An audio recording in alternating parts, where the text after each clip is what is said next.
Bonjour.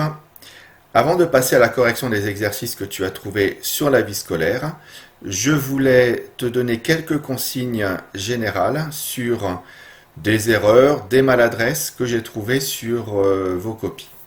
Donc, dans un premier temps, la présentation du calcul, c'est très important. Celle-ci, c'est la faute la plus grave que j'ai vue. Quand vous avez à faire un calcul, ici j'ai pris l'exemple de 20 fois 3 égale 60, et que ensuite vous avez besoin de refaire une opération avec 60. Par exemple, je veux retrancher 10, et j'arrive à 50. Alors certains élèves me le disposent comme ça, donc ça j'avais repris, si je me souviens bien, c'était en décembre quand on avait fait un chapitre sur le calcul.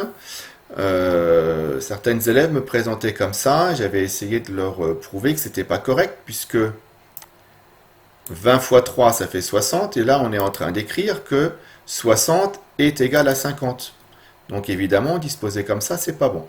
Quand on a besoin de refaire une opération avec le résultat, il faut absolument faire un retour à la ligne, rappeler ce nombre et faire l'opération comme ceci. Donc si on a deux opérations à faire, il faudra bien deux lignes. On ne peut pas faire tenir tout ça sur une seule ligne. Ça, c'était le premier point. Le deuxième point, c'était la façon dont vous disposez les calculs. Je prends l'exemple de cette opération. On en a fait un peu ensemble. Normalement, ça ne te fait pas peur. Tu connais les règles de priorité. Et ici, on a une priorité sur la multiplication qui est là. Donc, on a une somme, on a un produit, on a une différence, et on a un produit à nouveau. Donc, la priorité, tu le sais, ce sont les multiplications en priorité. Donc, on en a une à effectuer ici, et puis une autre à effectuer là. Alors, on y va. 1 fois 2, 2 fois 3, 6 fois 10, 60. Et je vais disposer mon calcul comme ceci. Je vais mettre le 60 ici pour bien me repérer quand je vais relire mon calcul que ce résultat ici, ça correspond à cette multiplication. Voilà, ensuite j'ai un signe moins, et enfin le résultat de cette multiplication, 2 fois 2, 4 fois 5, 20, et je dispose comme ceci. Et puis après, bon, pour mettre le résultat, une fois que j'ai plus qu'un nombre à écrire, je peux l'écrire ici au bord, il n'y a pas de souci. 100 plus 60, 160, moins 20, 140. Alors c'est important quand les calculs vont se complexifier. L'année prochaine, tu auras des calculs à faire comme ceci. Un peu plus long, un petit peu plus compliqué, avec des crochets. On va mélanger les parenthèses, les multiplications, etc.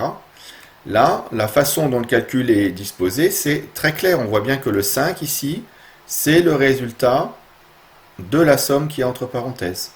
On voit bien que le 20 qu'il y a ici, c'est le résultat du produit 4 fois 5. Et on voit bien que le 12, c'est le résultat de la différence entre 20 et 8. Et à la fin, le résultat est marqué à côté du signe égal. Donc voilà, très important. Plus tu vas avancer dans les années, et plus les calculs vont être longs et compliqués. Donc il faut prendre l'habitude dès maintenant de bien disposer pour se repérer.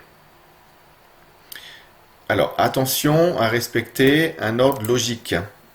Souvent je vois une phrase de conclusion, puis le calcul. Donc on fait attention, c'est d'abord en calcul, et ensuite on conclut. Quand c'est un petit peu plus compliqué, comme ça peut être le cas sur certains exercices, d'abord j'explique ce que je fais, d'accord, soit je dis ce que je vais calculer, soit j'explique ma méthode, je calcule, et enfin je conclus. Dernier point, Attention à la méthode. Si je demande de compléter ce tableau de proportionnalité par la méthode additive, je vais le noter.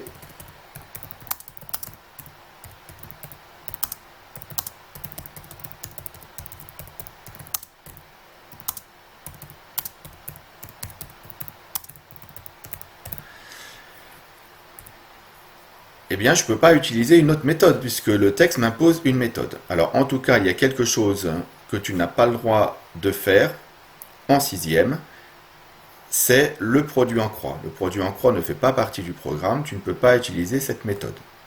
Alors, des méthodes, on en connaît plein maintenant.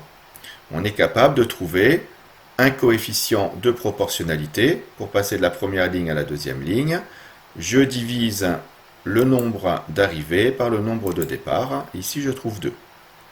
Quand on fait le retour à l'unité, j'ai également ici mon coefficient de proportionnalité. J'ai également une propriété multiplicative. Ici, pour passer de 1 à 6, je multiplie par 6. Donc, je vais multiplier par 6 le 2 pour trouver 12. Mais ce n'est pas la méthode qu'on me demande. On me demande une méthode additive. Donc, je remarque que «